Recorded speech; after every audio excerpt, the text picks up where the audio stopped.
Hi friends, అందరికీ నమస్తే. Welcome to our channel. నేను మీ కుసుమ. ఎలా ఉన్నారండి అందరూ? మీ అందరూ కూడా హ్యాపీ అండ్ హెల్దీగా ఉంటారనే మనస్ఫూర్తిగా కోరుకుంటూ ఇవాళ వ్లాగ్ స్టార్ట్ చేస్తున్నా. మరి వాళ్ళ వ్లాగ్ ఏంటి అంటే, ఇవాళ మార్నింగ్ పుట్ట దగ్గరికి వెళ్ళి పూజ చేసుకొని వచ్చానండి. నాగుల చవితి కదా. ఐ హోప్ మీ అందరూ కూడా చక్కగా పూజ చేసుకొని ఉంటారు. సో ఇదైతే మార్నింగ్ అనమాట. ఇప్పుడు మనకి సీజన్ కదా, పారిజాతాలు అండ్ నందివర్ధన పువ్వులు అయితే బోల్డ్ దొరుకుతున్నాయి కదా. సో ఫస్ట్ నేను ఏం చేశానంటే, విడివిడిగా పూజ చేసే కంటే ఇలాగా గుత్తిలా చేసేసి దారం కట్టాను. స్టార్టింగ్ లో చూసారు కదా వీడియోలో.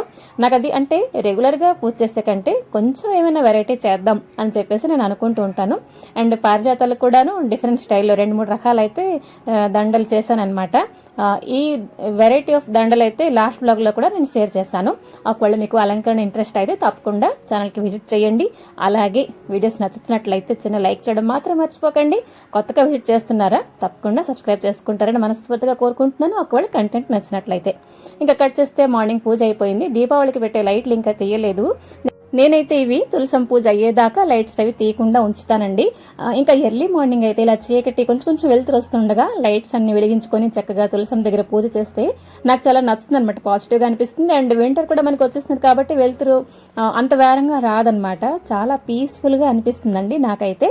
ఇంకా ఈ కార్తీక మాసం అంతా కూడాను చక్కగా 2 పూట్ల తులసం చెట్టు దగ్గర దీపం పెట్టుకుంటాను. అంటే నార్మల్గా మార్నింగ్ పెడతాను, ఈవినింగ్ ఎప్పుడూను పెట్టను అనమాట. కానీ కార్తీక మాసంలో 2 పూట్ల పెడతాను. సో చూడండి ఎంత బాగున్నాయి కదా. అసలు దివాళీ రోజు హడావిడి లైట్స్ పెట్టేసాం, కానీ ఎలా ఉంది ఏంటి 2 కళ్ళతో సరిగ్గా చూడలేదనమాట. నేను మార్నింగ్ పూట పూజ అయిపోయిన తర్వాత ప్రశాంతంగా ఒక గడి నించొని చాలా హ్యాపీ అనిపిస్తుంది అనమాట. చేసిన అలంకరణ మళ్ళీ చూసుకుంటుంటే. ఇంకాను కొంచెం వెలుతురు వస్తుంటే మరి కొంచెం పువ్వులు అయితే తీసుకురావడానికి వెళ్ళాను. తెలిసిన వాళ్ళ ఇంటి దగ్గర పారిజాతం చెట్టు ఉంది. ఇప్పుడు సీజన్ కదా, బోల్డ్ అన్ని పువ్వులు అయితే వస్తున్నాయి. సో నేనేం చేస్తానంటే తీసుకొచ్చి ఈ పూటకు కొంచెం దండ అయితే గుచ్చుతాను. అండ్ నైట్ అంటే మార్నింగ్ కోసం కూడాను మరి కొంచెం గుచ్చుతాను అనమాట. కమింగ్ టు నైవేద్యం, చిమిలి చేస్తున్నాను. ఇదైతే చాలా ఈజీ ప్రాసెస్ కదండి. ఎంత ఈజీవో ఆ రెసిపీ కూడా అంత టేస్టీ, నాకు అంతకంటే ఇష్టం అనమాట. మీకు ఇష్టమా చిమిలి? తప్పకుండా కామెంట్ చేయండి. ఇదైతే ఏంటి లేదు, ఓన్లీ పచ్చి నువ్వులు అండ్ బెల్లం, ఈ రెండితోటే ఈ రెసిపీ చాలా బాగుంటుంది. అండ్ కొంచెం దంచేస్తున్నాను నువ్వుల పప్పు, అందులో కొంచెం బెల్లం వేసానండి. చాలా తక్కువ వేసాను, ఎక్కువ బెల్లం వేస్తే తినడానికి ఇష్టపడరండి మా వాళ్ళు. సో కొంచెం కచ్చా పచ్చాగానే ఉంటుంది, మరి అంటే పౌడర్ లాగా అయిపోదు. సో దంచేసిన తర్వాత కొంచెం వడపప్పు. ఈ నైవేద్యం కూడాను మా ఇంట్లో ఏంటంటే నైవేద్యాన్ని కొంచెం తినేస్తారు, ఎక్కువ ఇష్టపడి తినరనమాట. చెప్పడానికి వెళ్తే చేసేసుకొని పారిసే బదులు ఎంత తింటారో అంతే చేసుకుంటే బెటర్ కదా.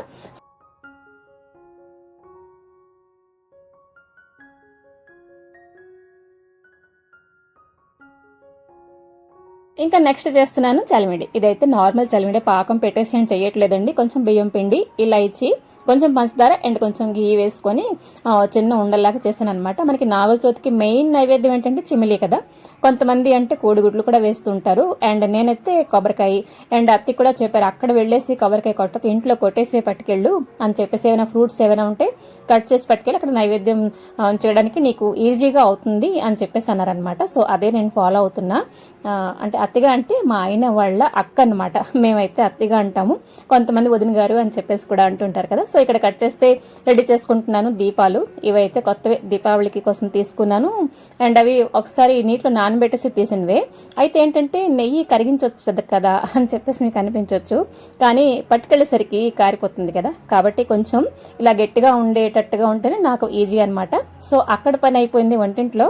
ఇంకా ఇక్కడ దేవుడి గుడి దగ్గర ఒకటండి, మనం ఏవైనా గుడికి వెళ్తున్నా అంటే మనం ఒక అరేంజ్మెంట్ ప్రకారం అరేంజ్ చేసుకుంటూ వెళ్ళామంటే అక్కడికి వెళ్ళేసి మర్చిపోయి మళ్ళీ బ్యాక్ వచ్చి ఇలాంటివన్నీ కాకుండా ఆర్డర్ వైజ్గా నేను రెడీ చేసుకుంటాను అనమాట.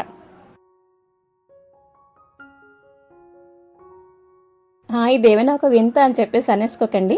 కొత్తగా పెళ్ళైన వాళ్ళు, కొత్తగా పూజలు చేస్తున్న వాళ్ళకి ఇది చాలా యూస్ఫుల్ అనమాట. సో ఫస్ట్ ఏం చేస్తున్నానంటే, ఫస్ట్ నేను వెళ్ళి అక్కడ ఏం చేయాలి ఆ ప్రొసీజర్లోని ఒక స్టెప్ వైజ్గా నేను ఒక బొట్టలాగా అరేంజ్ చేస్తాను అనమాట, ప్లాస్టిక్ది. అండ్ అందులో ఒక 2 పేపర్ ముక్కలు కూడా పరిచాను, కొంచెం చేయి తుడుచుకుందుకు పనికి వస్తుంది కదా. సో ఇంకా ఇదిగోండి కొంచెం మంచినీళ్ళు, నైవేద్యం, పువ్వులు, దీపాలు ఇవన్నీ కూడాను చక్కగా సర్దుకుంటున్నాను. అండ్ పాలైతే బొట్టలో పెట్టలేదు, పట్టుకెళ్ళినప్పుడు ఒలిగిపోతాయి కదండి. ఇంకా చేసిన నైవేద్యం అంతా కూడాను ఒక చిన్న గిన్నెలో పెట్టాను. అండ్ కొంచెం అరిటాకులు అయితే ఉండేనమాట. సో అవి కూడా మనం అరిటాకు పరిచేసి దాని మీద నైవేద్యం కూడా పెట్టొచ్చు కదా. నార్మల్గా దీపాలు కానీ నైవేద్యం కానీ అంటే ఓన్లీ నేల మీద పెట్టకూడదు అని చెప్పేసి అంటారు కదా. కాబట్టి అరిటాకులు అయితే చిన్న చిన్న ముక్కలు కట్ చేసి పట్టుకెళ్తున్నా. అలాగే కొంచెం ముగ్గు పిండి కూడా పట్టుకెళ్తాను అనమాట పేపర్లోని. ఆ తర్వాత అగిపెట్టి మెయిన్ మనం తీసుకెళ్ళిపోయామంటే ఇంకొకరికి అడిగేసి దీపం పెట్టేసి అవన్నీ అయితే కొంచెం నాకు నచ్చదు. మనకి ఏది కావాలో అవన్నీ కూడా అరేంజ్ మొత్తానికి పట్టుకెళ్ళబోయే బాస్కెట్ అయితే శుభ్రంగా జ్ఞాపకం మీద అప్పటికి అమ్మాయి గుర్తు చేస్తూనే ఉన్నారులేండి. ఇంకా వచ్చేసాము ఇక్కడ పుట్ట దగ్గరికి. ఇదైతే మా ఇంటి దగ్గరే ఉంది. సో ఫస్ట్ నేను ఏం చేస్తానంటే కొంచెం ఎక్కడైతే పొట్టు ఉన్నదో ఆ ముందుకి కొంచెం నీళ్ళు చల్లేసి మంచిగా ముగ్గు వేస్తాను అనమాట. లైక్ ఎలాగంటే మనం పూజ చేసే ముందరి నుంచి ఏంటంటే స్టెప్స్ అయితే మనం ఫాలో అవుతామో అవన్నీ అనమాట. సో ఇక్కడ బోల్డ్ అని చీమలు కూడా ఉన్నాయండి. మనం పెట్టే నైవేద్యం కానీ ముగ్గు పిండి కానీ ఇవన్నీ కూడా చక్కగా చీమలతో సహా బోల్డ్ అన్ని ఇన్సెక్ట్స్ అయితే ఉంటాయన్నమాట. అవన్నీ చక్కగా కడుపు నిండా తింటాయి అన్నమాట ఈరోజు. సో ఇంకా ఇదిగోండి దీపారాధన అయితే చేసేసాను. ఇంకాను కొంచెం పసుపు కుంకుమ కూడా ఎప్పుడూ పూజ చేసే అలవాటు నాకు. అంటే పొట్టులోని డైరెక్ట్గా నీళ్లు కానీ పసుపు కుంకుమ నైవేద్యం ఇవన్నీ కూడా నేను పడేను. మేబీ అక్కడ అంటే పాములకి వాటికి ఒకళ్ళు ఉన్నాయంటే ఇబ్బంది అవుతుంది కదా, చుట్టుపక్కల కొంచెం పూజ చేయడానికి అలంకరణ చేశాను అంతే. ఇంకా కాయిన్స్ కూడా దక్షిణ కూడా నేను పెడతానమాట. సో ఇంకా నాగుల చవితి విషయానికి వస్తే అంటే మనం గూగుల్ సెర్చ్ చేసామంటే బోల్డ్ అని స్టోరీస్ అయితే వచ్చేస్తాయండి. నేను అవన్నీ కూడా 2-3 డేస్ ముందర నుంచి చదువుకుంటూ వస్తున్నాను. అండ్ నాకు మైండ్లో ఉండేది ఒకటే, నేను ఇది చదివిందేనండి. అంటే అంటే పాము తలక మూమెంట్ ఎంత స్పీడ్గా ఉంటుంది కదా. సో ఏంటంటే టైంకి పోలుస్తారనమాట. ఆ టైం కూడా అంతే స్పీడ్గా వెళుతుంది. అండ్ మంచి ఘడియలైనా చెడు ఘడియలైనా ఏది కూడా శాశ్వతంగా ఉండిపోవు. మనం ఒకటి పట్టుకుని అలా బాధపడుతూ ఉంటాం కదా. సో అలా కాకుండా అది ఉండదు. వెంటనే మంచి జరిగింది అని అంటే వెళ్ళిపోతుంది. అండ్ చెడు జరిగిందంటే అది ఉండిపోదు, వెంటనే మరొక మంచి అయితే వస్తుంది. సో ఇంకా క్రాకర్స్ బోల్డెంత మంది పేలే క్రాకర్స్ కూడా తీసుకొచ్చారండి. ఎవరెక్కడ పేల్చారంటే నాకు 2 రకాలుగా భయం. ఒకటి తుళ్ళు పడతా, నేను ఏదో ధ్యానంలో పూజ చేస్తుంటాను, అంత సౌండ్ వస్తే తుళ్ళు పడతానే అండి. అండ్ ఇంకోటి కూడా పాలు కూడా బోల్డ్ వేసి పొయ్యలేదండి. ఆ మాత్రం తీసుకొని మేము 5 మెంబర్స్ కదా, కొంచెం అలాగా ఒక్కొక్కరి పేరు మీద పోసాను. సో దట్ ఏంటంటే ఆరోగ్య సమస్యలు ఏంటి రాకుండా ఉంటాయన్నమాట, హెల్దీగా ఉంటాము. సో ఇంకా ఇదిగోండి క్రాకర్స్ అయితే 2-3 కాకరపోతుల్లా పట్టుకొని వెళ్ళామన్నమాట. సో అవైతే వెలిగించేసి అంటే పుట్టకి చాలా దూరంగానే పెట్టామన్నమాట. ఎక్కడైతే అంటే నాగదేవతకి ఎటువంటి ప్రాబ్లమ్స్ అంటే ఇబ్బంది మా వల్ల ఏంటి జరగకూడదు అని చెప్పేసి ఇంకా మనస్ఫూర్తిగా అయితే దండం పెట్టుకొని అయితే ఇంటికి వచ్చేసాను అనమాట. సో సరేనండి, ఈ వ్లాగ్ ఇక్కడితో ఆపేద్దామా?